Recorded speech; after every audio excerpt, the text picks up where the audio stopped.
যেইখানে অপরাধ হবে সেইখানে বাংলাদেশিরা না থাকলে চলবে বলেন তো? বাংলাদেশিরা যেই অপরাধের সাথে যুক্ত না হবে সেই অপরাধ তো পরিপূর্ণতাই লাভ করবে না, তাই না? মালয়েশিয়াতে প্রত্যেকটা অপরাধের সাথে বাংলাদেশিরা অতপ্রতভাবে জড়িত।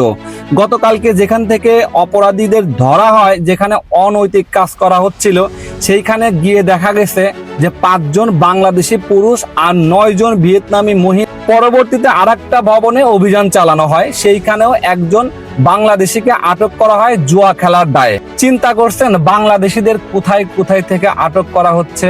আমরা কিভাবে আমাদের দেশকে ডুবাচ্ছি? অনৈতিক কাজের দায়ে 5 জন বাংলাদেশি আটক।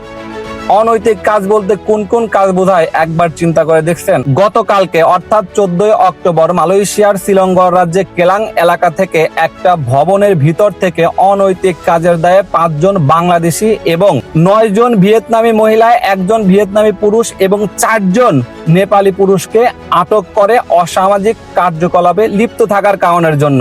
কথা হচ্ছে যে অসামাজিক কাজ, অবৈধ কাজ হবে, সেইখানে বাংলাদেশিরা থাকবে না, তা কি হয় বলেন তো?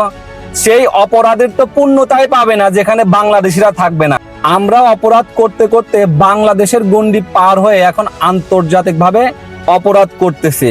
আমাদের এমন একটা অবস্থা হয়ে গেছে যেখানে অপরাধ, যেখানে অসামাজিক কার্যকলাপ, যেখানে অনৈতিক কার্যকলাপ, সেখানেই বাংলাদেশিরা। ভাই, এটা আমাদের জন্য লজ্জার, এটা আমাদের দেশের জন্য সম্মানহানির। আমরা কি পারি না এই অপরাধ থেকে দূরে থাকতে? বর্তমানে মালয়েশিয়ার যে পরিস্থিতি, একটু সাবধানতা অবলম্বন করলে সমস্যাটা কোথায় বলেন তো?